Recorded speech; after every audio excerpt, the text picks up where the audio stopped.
9 मुहर्रम को हुसैन के नाम पे ज़िबा होने वाला गोश्त लेने वालों, कहते हैं बेटा ये पड़ोसी है, मुहर्रम का गोश्त लाया है, शबरात के कुंडे लाया है, ले लो कोठे ते सट दिया जे, ना खाया जेल। अगर ना लोगे तो दोस्ती खराब होगी। तू लेकर कोठे पे फेंकेगा, तेरे बेटे कहेंगे अब्बा जान ले लिया करते थे, छुप के खा भी लिया करते थे, खा लो। गैरत ईमान ये है जो गैरुल्लाह के नाम की चीज है। वो 11वीं का दूध हो, वो बीबी फातिमा की सन के हो, वो किसी हजरत के दरबार पर तकसीम होने वाला दूध हो, कहो ये गैरुल्लाह के नाम पर है, सूअर से ज्यादा हराम है, सूअर से ज्यादा हराम है। अहले तौहीद इसको कबूल। तो 11वीं का दूध हो, एक नंबर का बेवकूफ। 11वीं में दूध नहीं बिरयानी बनती है।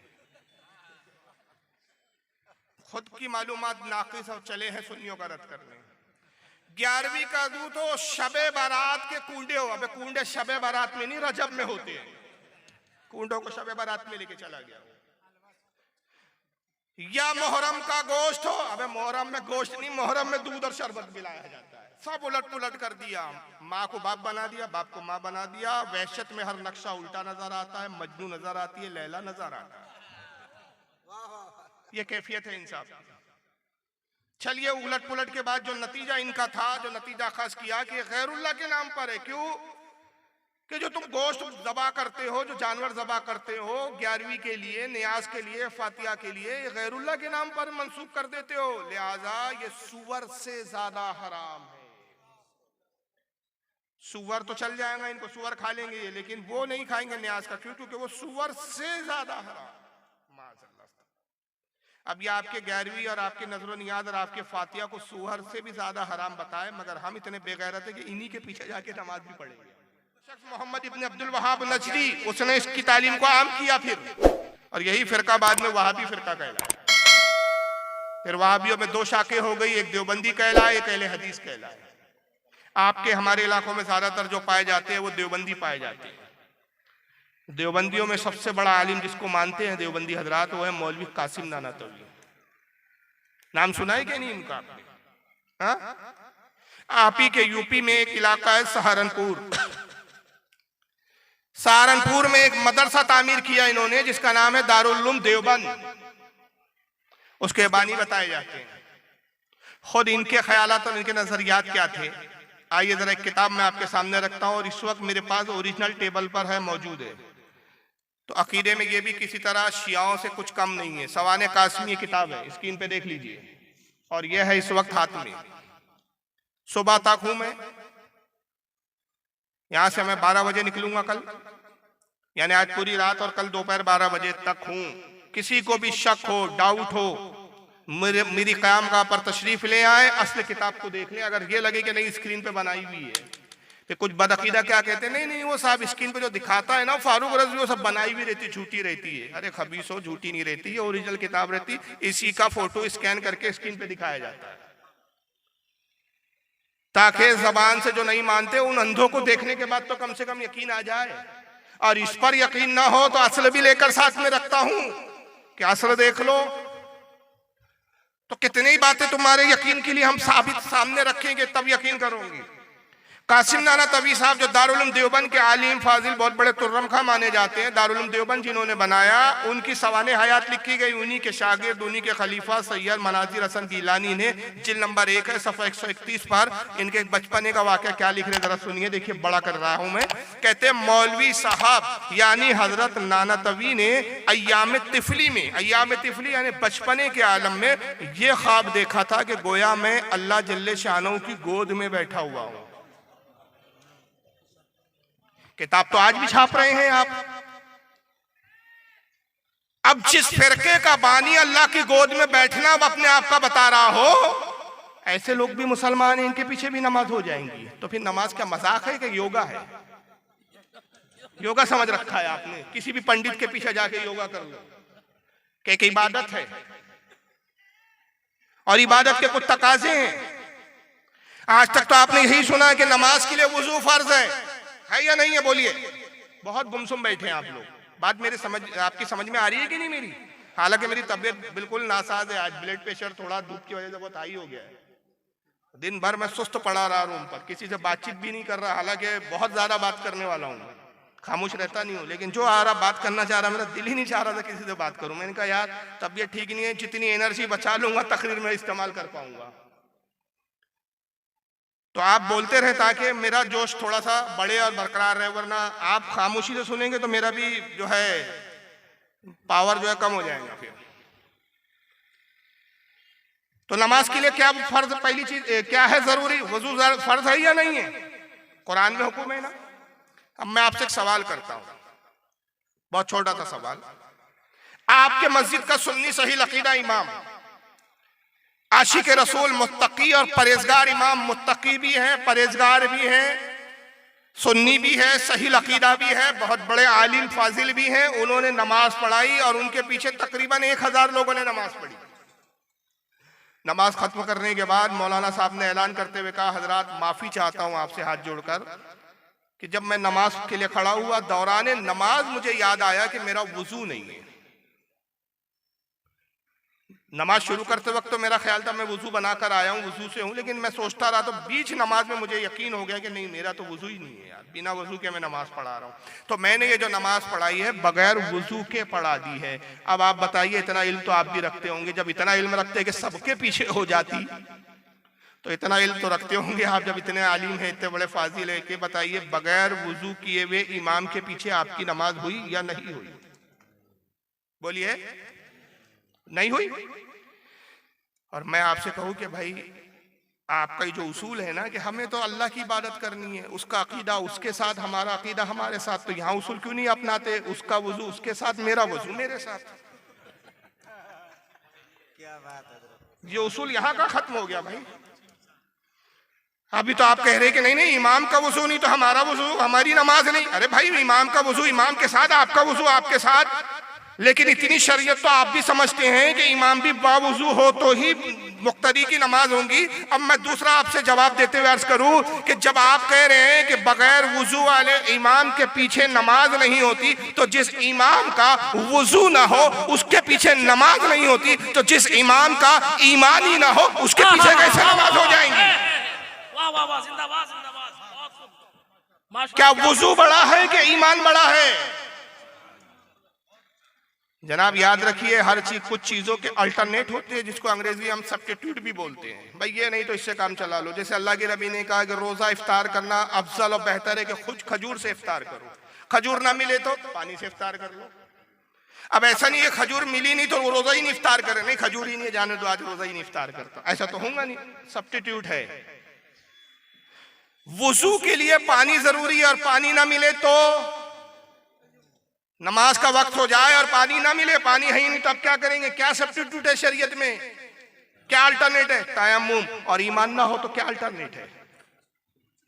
क्या सब्स्टिट्यूट है? कुछ भी नहीं। ईमान का सब्स्टिट्यूट नहीं होता।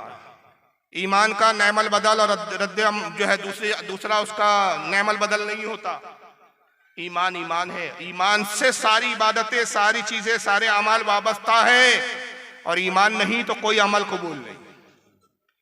अब जिनका अकीदा ये हो कि रसूलुल्लाह सल्लल्लाहु ताला अलैहि वसल्लम माज़अल्लाह और हजरत अली ये खुदा की जात में शरीक है, तो उनके पीछे नमाज नहीं होंगी, तो फिर इनके पीछे कैसे नमाज होंगी कि जो खुद खुदा की गोद में जाके बैठ गए थे, ये भी तो खुदा की जात में शरीक होना बता रहे हैं। अच्छा, फिर यही मामला नहीं था। इसी किताब में आगे एक और वाकया लिखा गया है। इनके पीरो मुर्शिद थे हाजी इमदादुल्लाह महाजिर मक्की। वाकया बहुत लंबा है, मैं अपनी जबानी मुख्तसर सुना रहा हूँ, हवाला दिखाने और चेक कराने की जिम्मेदारी मेरी।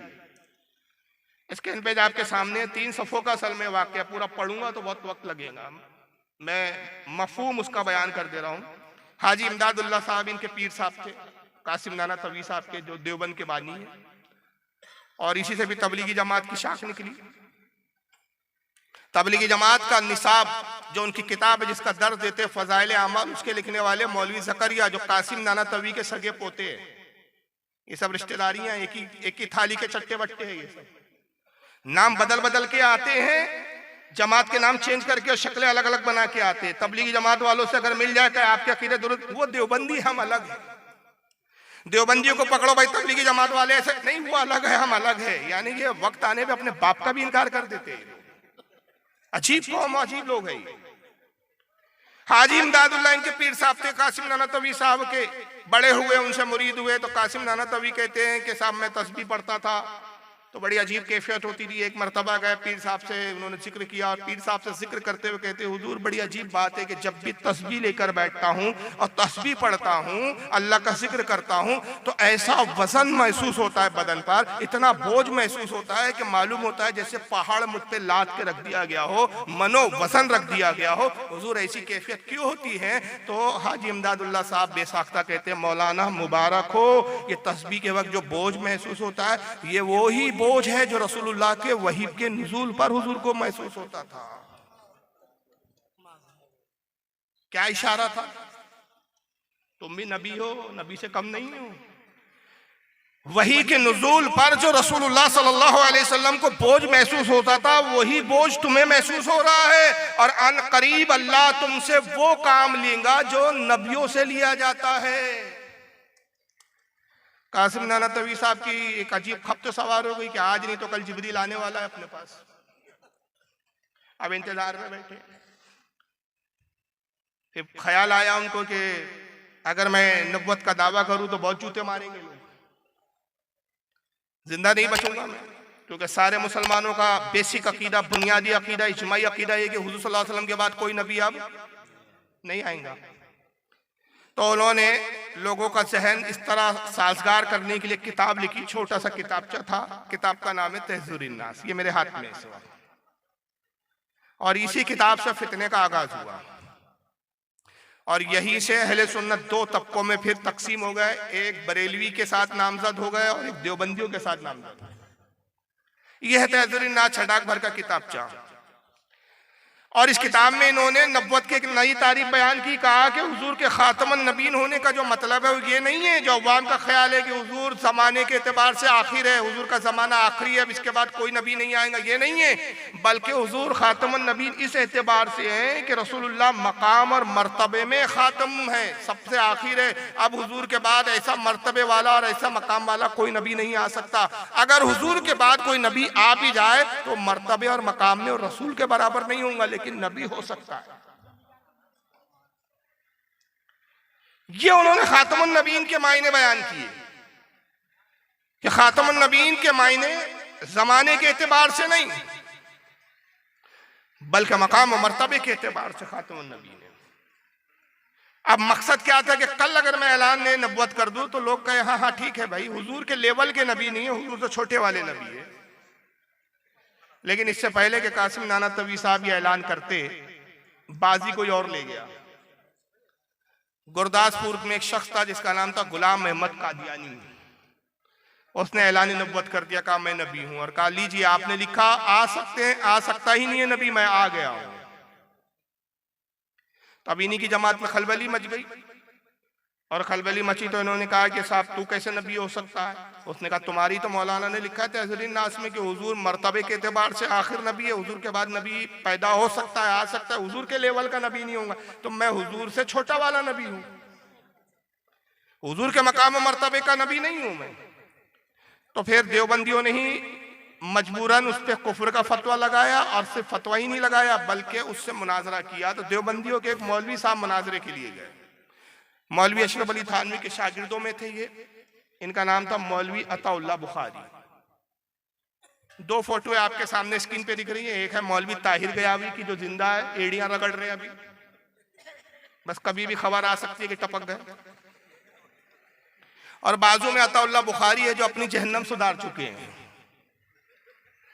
तस्वीर इसलिए लगा दी गई कि ये असल में ऑडियो वीडियो नहीं है। ताहिर गयावी साहब उस मुनाजरे की रुदात सुना रहे हैं। अब जरा आप उन्हीं की जबानी रुदात सुनाइए कि अताउल्लाह बुखारी साहब ने कैसा मुनाजरा किया गुलाम अहमद कादियानी से, जरा सुनिए। अब देखिए दलाइल, कुरान से अपनी नबूवत साबित करता था। कहा था मुबश्शिरम बिरसूलिन याती मिन बादी इस्मुहु अहमद। अल्लाह के रसूल खुद बशारत देते हुए आए थे कि मेरे बाद एक पैगंबर आएगा, एक रसूल आएगा उनके बाद जिसका नाम होगा अहमद। मैं गुलाम अहमद वही रसूल। हजरत मौलाना अताउल्लाह शाह बुखारी रहमतुल्लाह अलैह ने फरमाया, अरे बेवकूफ गदहुल लजी खरदिमा, आयत में तो इस्मुहु अहमद है और तेरा नाम है गुलाम अहमद।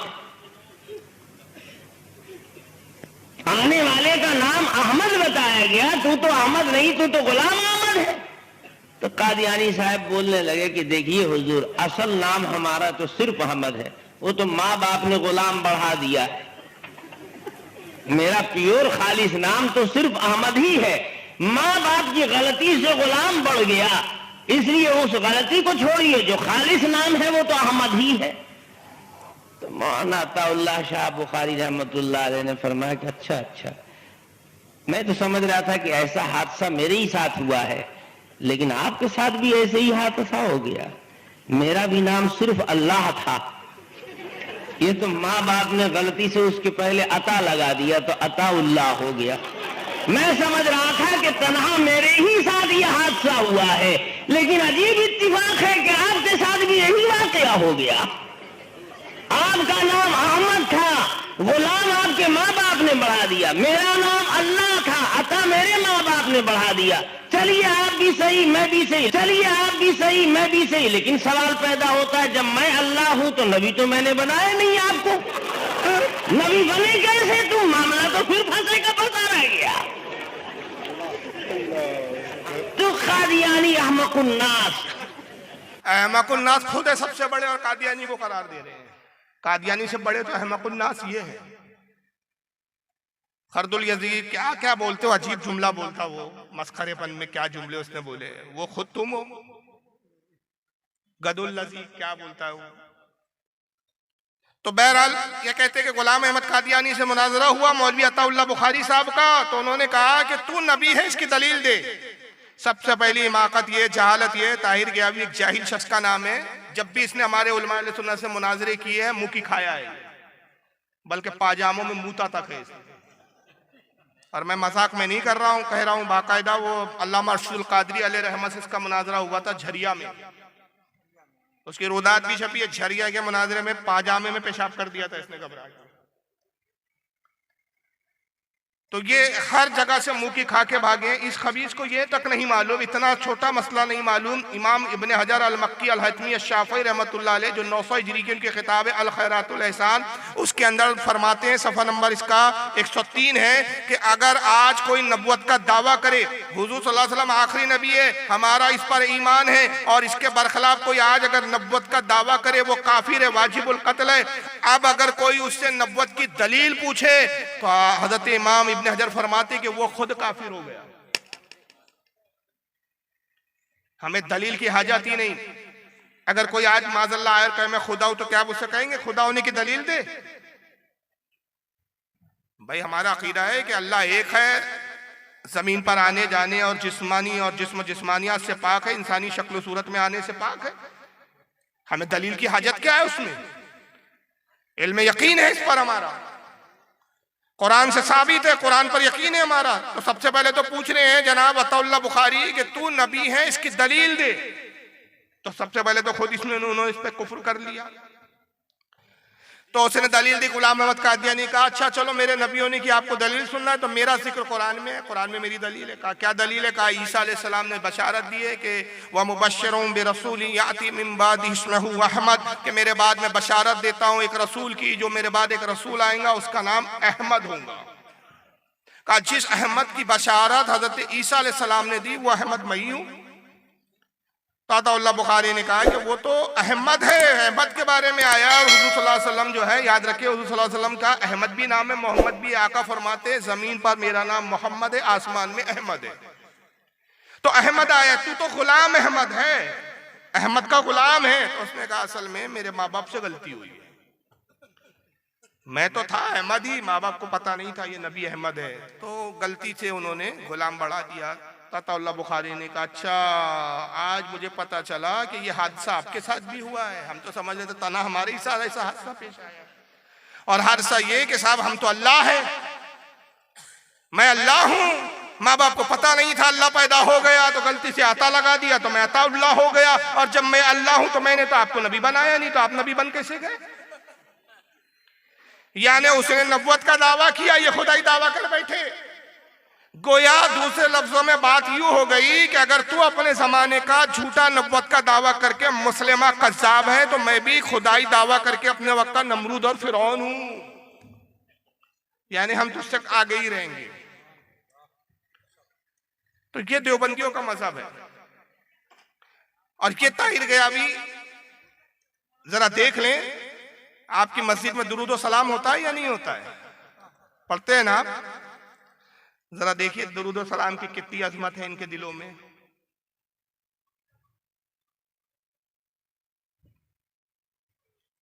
सुनिए जरा। और आज मस्जिदों का हाल यही हो रहा है। अब बच्चे ही नहीं, बड़े बूढ़े जवान भी वहां शोर करते, और शोर भी अजीब टाइप का शोर होता है। देखने में मालूम होता है कि बड़ा अच्छा काम हो रहा है, लेकिन वो अंदर से इंतहाई गलीज काम है। आजकल टेस्ट करने के लिए डॉक्टर लोग बताते पाखाना पेशाब टेस्ट कराकर रिपोर्ट लाओ। तो अब जिसको पाखाना टेस्ट कराना है तो टेस्ट जहां होता है वहां जाकर पाखाना थोड़ी फिरता है। जहां पेशाब टेस्ट होता है वहां बैठकर पेशाब थोड़ी करता है, वो तो पॉलीथिन में बंद करके ले जाता है। अब ये पॉलीथिन में बंद है तो बेवकूफ आदमी, नादान आदमी समझता है कि लगता है इसमें कोई हलवा हुआ जा रहा है। अभी तो पैक है ना, जब खुलेगा तब पता लगेगा कि खुशबूदार है कि बदबूदार है। इसी तरीके से कुछ चीजें देखने में मालूम होती हैं कि बहुत पैक है और बड़ा शानदार लेबल है इस पर लगा हुआ। ये शोर शराबा नहीं है, हंगामा नहीं है, लेकिन ये लेबल वाला जो पॉलीथिन है ये फट जाएगा क़यामत में, और वहां जब इसका पोल खुलेगा तो इसकी बदबू महसूस होगी। ये जो मस्जिदों में दरूद और सलाम चीख चीख कर माइक लगाकर शोर हंगामा करके लोग पढ़ते हैं, देखने में मालूम होता है कि वो ये तो दरूदे पाक है, हालांकि वो पाक नहीं है, नापाक है। ये पॉलीथिन जब फटेगा क़यामत में तब समझ में आएगा वो हलवा नहीं है, वो गिलाजत है, नापाकी है। तो ये जो दुरूद और सलाम आप पढ़ते हैं ये क्या है? नापाकी है इसके नजदीक, माज़अल्लाह। और इसकी मिसाल इसने किस चीज से दी? मिसाल दी इसने पाखाने से। और एक गंदी मिसाल दुरूद और सलाम पर चिस्पा की और कहता है कि जैसे आदमी बीमार हो जाता है, डॉक्टर कहता है पेशाब और पाखाना टेस्ट कराने के लिए लाओ, तो वो जाता है, मरीज घर में पेशाब पाखाना करता है और एक खूबसूरत सी अच्छी सी पॉलीथीन के अंदर प्लास्टिक की थैली में पाखाना लेकर चलता है। तो बेवकूफ आदमी समझता है कि इसमें हलवा है। जब खुलेगा तो पता चलेगा कि हलवा नहीं है, इसमें गलाजत है, बदबू है, ताफून है, नापाकी है। उसी तरह कुछ चीजें देखने में अच्छी मालूम होती है। तो दुरूद पाक पढ़ते हुए मस्जिद में आप माइक लगा के चीख चीख के पढ़ते हैं, देखने में तो बड़ी अच्छी मालूम होती है कि भाई ये तो दुरूद पाक है, लेकिन ये दुरूद पाक नहीं है, दुरूद नापाक है। कयामत के दिन जब ये थैली खुलेंगी तो पता चलेगा कि दुरूद पाक नहीं था, दुरूद नापाक था। जो नबी पर दुरूद और सलाम पढ़ने को पाखाने की मिसाल से तशबीह दे, वो कैसे मुसलमान हो सकते हैं? इनके पीछे भी नमाज हो जाएंगी आपकी, इनसे भी निकाह हो जाएंगे आपके यहाँ, शादियां हो जाएंगी। तो फिर आपने अपने नबी से मोहब्बत कितनी की? 60 साल 70 साल की जिंदगी के लिए इतना निभा रहे हो और ऐसे मनुष्य से वफा कर रहे हो जो आपके मरने के बाद आपकी कब्र पर भी फातिहा पढ़ने भी आने के लिए तैयार नहीं, कि कहता कब्र पर जाना भी शिर्क है। उससे आप वफा निभा रहे हैं। उस नबी के गद्दार से आप उसकी गद्दारी को नजरअंदाज करके दोस्ती कर रहे हैं कि जो नबी कब्र में भी आपके साथ काम आने वाला है। दुरूद पाक के बारे में मेरे आका कहते हैं कि जब कोई बंदा मेरा उम्मती एक दुरूद पढ़ता है, मुझ पर एक मर्तबा दुरूद पढ़ता है, अल्लाह ने एक फरिश्ता पैदा किया है जिसके 70,000 मुंह हैं, हर मुंह में 70,000 ज़बानें हैं, 70,000 उसके पर है। आम फरिश्तों के 2 पर इतने बड़े हैं कि अगर अपने परों को फैलाएं तो मशरिक और मगरिब को छुपा लें। उसके 70,000 पर हैं। जब मेरा कोई उम्मती मुझ पर मोहब्बत के साथ एक मर्तबा दुरूद पढ़ता है, अल्लाह ताला उस फरिश्ते को कहता है नूर के दरिया में गोता लगा। वो फरिश्ता नूर के दरिया में गोता लगाता है और जब वो डूबकी लगाने के बाद, डूब कर नहाने के बाद आता है, 70,000 परों को झटकता है। उसके परों से पानी के कतरात, अल्लाह ही जाने उनकी तादाद कितनी होती है, करोड़ों अरबों खरबों, जिनकी तादाद हम शुमार भी नहीं कर सकते। वो कतरे गिरते हैं, उन कतरों से अल्लाह ताला हर कतरे से एक फरिश्ता पैदा करता है और वो फरिश्ते अल्लाह की तारीफ, तौसीफ, तस्बीह और तहलील में, इबादत में मशगूल हो जाते। कयामत तक वो फरिश्ते जितनी इबादत और तस्बीह बयान करेंगे, उन सब का सवाब अल्लाह ताला मेरे उस उम्मती के नाम अमाल में लिखता है जिसने मुझ पर एक मर्तबा दुरूद पढ़ा था। ये दुरूद पाक की अजमत, ये फजीलत आका कहते हैं तुम्हारी बाज इबादतें अल्लाह की बारगाह में कबूल होती है और बाज नाकिस होती है तो रद्द कर दी जाती है, मगर एक इबादत ऐसी है जो हर हाल में कबूल होती है। हर हाल में वो इबादत कबूल होती है, कभी रद्द नहीं होती। चाहे तुम खुलूस के साथ वो इबादत करो, चाहे बेदिली के साथ करो, वो इबादत का वकू हुआ, वो इबादत कबूल कर ली जाती है। साहब नर्स के अल्लाह के नबी कौन सी इबादत है? फरमाया मुझ पर दुरूद पाक पढ़ना। फिर एक मकाम पे फरमाया कि जो दुनिया में सबसे ज्यादा मुझ पर दुरूद और सलाम पढ़ता है, कयामत के दिन सबसे ज्यादा मुझसे करीब वही होगा। किताबों की किताबें भरी पड़ी है दुरूद और सलाम पर। वक्त का मुहद्दिस शाह अब्दुल हक मुहद्दिस दहलवी जैसा वक्त का मुहद्दिस कहता है अल्लाह मेरा कोई अमल नहीं, अखबारुल अखियार उनकी किताब है और छापा भी इन देवबंदियों ने, अल्लाह मेरा कोई अमल ऐसा नहीं जो तेरी बारगाह में कबूल हो सके। मुझे अपने हर अमल में कोताही नजर आती है, खामी नजर आती है, मगर एक अमल ऐसा है जो तेरी जो है फजल करम से बड़ा शानदार है, और वो ये कि महफिल मिलाद में खड़े होकर मैं तेरे नबी की बारगाह में दुरूद और सलाम पढ़ता हूँ। मुझे यकीन है कि इसी दुरूद और सलाम की बरकत की बिना पर तू मुझे बख्श देगा। ये वक्त का मुहद्दिस शाह अब्दुल हक मुहद्दिस दहलवी का अकीदा, लेकिन इनका अकीदा बड़ा अजीब है। तो इनके नजदीक दुरूद और सलाम भी जो है नऊज़ बिल्लाह क्या है? नापाकी है। और इसी लाइन के एक और मौलवी साहब है, जरा इनके नजदीक और क्या क्या चीजें नापाक है वो भी जरा सुनते चले आप। सुनिए। 9 मुहर्रम को हुसैन के नाम पे ज़िबा होने वाला गोश्त लेने वालों, कहते हैं बेटा ये पड़ोसी है, मुहर्रम का गोश्त लाया है, शबरात के कुंडे लाया है, ले लो कोठे ते सट दिया जे, ना खाया जेल। अगर ना लोगे तो दोस्ती खराब होगी। तू लेकर कोठे पे फेंकेगा, तेरे बेटे कहेंगे अब्बा जान ले लिया करते थे, छुप के खा भी लिया करते थे, खा लो। गैरत ईमान ये है जो गैरुल्लाह के नाम की चीज है। वो 11वीं का दूध हो, वो बीबी फातिमा की सन के हो, वो किसी हजरत के दरबार पर तकसीम होने वाला दूध हो, कहो ये गैरुल्लाह के नाम पर है, सूअर से ज्यादा हराम है, सूअर से ज्यादा हराम है। अहले तौहीद इसको कबूल। तो 11वीं का दूध हो, एक नंबर का बेवकूफ। 11वीं में दूध नहीं बिरयानी बनती है। खुद की मालूमात नाकिस और चले हैं सुन्नियों का रद्द करने। 11वीं का दूध हो, शबे बारात के कूंडे हो। अबे कूंडे शबे बारात में नहीं रजब में होते हैं, कूंडों को शबे बारात में लेके चला गया। या मुहर्रम का गोश्त हो, अबे मुहर्रम में गोश्त नहीं, मुहर्रम में दूध और शरबत मिलाया जाता है। सब उलट पुलट कर दिया, माँ को बाप बना दिया, बाप को माँ बना दिया। वहशत में हर नक्शा उल्टा नजर आता है, मजनू नजर आती है, लैला नजर आता है। ये कैफियत है इंसाफ। चलिए उलट पुलट के बाद जो नतीजा इनका था, जो नतीजा खास किया कि गैरुल्लाह के नाम पर है। क्यों? कि जो तुम गोश्त ज़बा करते हो, जो जानवर ज़बा करते हो 11वीं के लिए, नियाज के लिए, फातिहा के लिए, ये गैरुल्लाह के नाम पर मंसूब कर देते हो, लिहाजा ये सूअर से ज्यादा हराम है। सूअर तो चल जाएगा, इनको सूअर खा लेंगे ये, लेकिन वो नहीं खाएंगे नियाज का। क्यों? क्योंकि वो सूअर से ज्यादा हराम। माज़अल्लाह। अब ये आपके 11वीं और आपके नजर नियाज और आपके फातिहा को सूअर से भी ज्यादा हराम बताए, मगर हम इतने बेगैरत है कि इन्हीं के पीछे जाके नमाज भी पढ़ेंगे और 11वीं करने के बाद इनको दावत भी देंगे, आओ तुम हमको मुशरिक भी बोलो, बिदअती भी बोलो, हमारे खाने को सूअर से ज्यादा हराम भी बोलो, मगर रिश्ता तो हम तुम्हारे यहाँ ही भेजेंगे क्योंकि हमको तो लड़की मिल ही नहीं रही है, हम इतने भीख मंगे हैं। लड़की भी तुम्हारे यहाँ से लाएंगे, तुम्हारे यहाँ ही लड़की देंगे। इतने बेगैरत है। फिर हमें आशिक रसूल, नबी से मोहब्बत है, शफात हो जाएंगी हमारी, जूते पड़ेंगे, शफात नहीं।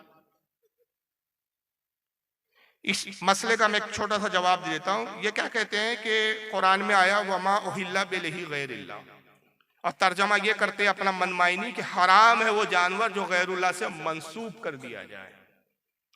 अगर तुमने कहा ये गौसे पाक की 11वीं का बकरा हराम हो गया, ये ख्वाजा गरीब नवाज की न्याज का बकरा हराम हो गया, तुमने किसी जानवर को गैरुल्लाह से मंसूब कर दिया, हराम हो गया। हालांकि सुन्नी क्या करता है, जब भी जानवर ज़बा करता है ना गौसे आजम का नाम लेता है ना गरीब नवाज का नाम लेता है। खुद हमारे उलमा का फतवा मौजूद है कि अगर किसी बेवकूफ़ ने ज़बा करते वक्त ये कहा बिस्मिल्लाह अब्दुल कादिर जिलानी, बिस्मिल्लाह या मोइनुद्दीन चिश्ती, वो जानवर मुर्दार और हराम हो गया। जानवर सिर्फ अल्लाह के नाम पर ज़बा होगा। हम क्या करते हैं, बिस्मिल्लाह अल्लाह अकबर कह के अल्लाह का नाम लेके ज़बा करते हैं, खाना बनाते हैं या उसकी बोटियां बनाते हैं, और फिर ये कहते हैं, दुआ करते हैं, मौला ये जो कुछ खिलाया जा रहा है, पिलाया जा रहा है, तकसीम किया जा रहा है, इस पर जो कुछ अजर सवाब है, इसका सवाब सरकार गौसे पाक को पहुंचा। यही होता है ना। लेकिन कहते नहीं, अगर आपने मंसूब कर दिया, उसकी निस्बत गौस पाक की तरफ कर दी उस खाने की, तब भी हराम हो गया। तो इन खबीसों से पूछो कि कुरान अजीम किसका कलाम है, बोलिए। मगर उसकी सूरतों के नाम क्या है? सूरह बकरा गाय वाली सूरत, सूरह नमल चूटी वाली सूरत, सूरह अनकबूत मकड़ी वाली सूरत, सूरह फील हाथी वाली सूरत। इनसे पूछो ये जानवरों के नामों से अल्लाह की कुरान की सूरतें मंसूब है, ये अल्लाह है कि गैरुल्लाह है? सूरह आले इमरान, सूरह यूसुफ, सूरह इब्राहिम, सूरह लूत, सूरह हूद, सूरह नूह, सूरह मुनाफिकून, सूरह काफिरून, ये अल्लाह है कि गैरुल्लाह है? सब गैरुल्लाह। जब अल्लाह का कलाम गैरुल्लाह से मंसूब होकर हराम ना हुआ, तो जानवर गैरुल्लाह से मंसूब हो गया, तो कैसे हराम हो गया? अब मैं आपको एक मिसाल देके आसानी से न्यास का मसला समझाते हुए आगे बढ़ूंगा और फिर इनकी बदबख्ती बताऊंगा। एक जानवर रामदेव बाबा के यहाँ था पतंजलि में। मान लीजिए रामदेव बाबा बकरे भी बेचने लगे अब आजकल। पतंजलि में तो हर चीज बेचने की कोशिश कर रहा है वो शख्स। दूध से ज्यादा महंगा तो मूत बेच रहा है। अब बेवकूफ कौम पी रही है, ले रही है। अब कल अगर रामदेव बाबा जी का मूड हो गया, बकरे भी हम ही बेचेंगे। बकरे पाला उन्होंने, बकरे बेचा, सील भी लगकर आई भाई रामदेव जी बाबा का बकरा। 2 साल का बकरा आपने रामदेव बाबा से खरीदा या काशीनाथ से खरीदा। आपका एक पड़ोसी गैर मुस्लिम था काशीनाथ, उसने एक बकरे को पाला, खिलाया, पिलाया, परवान चढ़ाया, 2 साल का बकरा हो गया। 2 साल तक लोग कहते रहे काशीनाथ का बकरा है, काशीनाथ का बकरा है। आपने उस जानवर को खरीदा, घर लाए और लाने के बाद छोड़ी ली और कहा बिस्मिल्लाह अल्लाहु अकबर, मुझे बताइए ये जानवर हराम है कि हलाल है? बोलो हलाल है। क्यों? शरीयत को इससे गरज नहीं कि जानवर पाला किसने, किसके नाम से मंसूब था, किसके नाम से पुकारा गया, किसके नाम से जाना गया। शरीयत कहती है कि ज़बा के वक्त अल्लाह का नाम लेना जरूरी। अल्लाह का नाम ले लिया, जानवर हलाल हो गया। मगर एक बकरा मौलाना अब्दुल रहीम साहब ने पाला, खिलाया पिलाया मौलाना अब्दुल रहीम साहब ने, जवान मौलाना अब्दुल रहीम साहब ने बकरे को किया और खरीद के ले गए रामदेव बाबा जी। और रामदेव बाबा ने छुरी उठाए, कहा जय भवानी, काट दिया। अब बताइए वो जानवर आपके लिए हलाल के हराम? क्यों भाई? बकरा तो अब्दुल रहीम साहब का था, मंसूब उनसे हुआ, पाला उन्होंने था, बड़ा उन्होंने किया। सारी जिंदगी जब तक उनके पास रहा लोग कहते रहे भाई किसका बकरा है? मौलाना अब्दुल रहीम साहब का बकरा है। अरे भाई किसका जानवर घूम रहा है? मौलाना अब्दुल रहीम साहब का जानवर घूम रहा है। तो मंसूब तो मौलाना अब्दुल रहीम से होता रहा, निस्बत तो मौलाना अब्दुल रहीम साहब से होती रही, लेकिन तब भी आप कह रहे कि वो हराम हो गया। क्यों? ज़बा के वक्त अल्लाह का नाम नहीं लिया गया। तो पता चला कि ज़बा की शर्त यह है कि ईमान वाला ज़बा करे और दूसरी शर्त यह है कि अल्लाह के नाम पे ज़बा करे। तो सुन्नी चाहे वह न्याज गौसे पाक की हो, चाहे गरीब नवाज की हो, चाहे मखदूम सिमना की हो, चाहे आला हजरत की हो, किसी भी बुजुर्ग की न्याज हो, ज़बा अल्लाह के नाम पे करता है, सवाब बुजुर्ग की तरफ निस्बत करता है, तो कैसे हराम हुआ? तो यह आयत से इस्तेदलाल ही गलत है इनका। और इस पर बहुत सारी तफासिर के हवाले हैं, लेकिन अभी इतना वक्त नहीं है। लेकिन बहरहाल अभी आपने ये देख लिया, जान लिया, सुन लिया कि इनके नजदीक जो जानवर है गैरुल्लाह के नाम से मंसूब कर दिया जाए तो वो क्या हो जाता है? हराम हो जाता है। लेकिन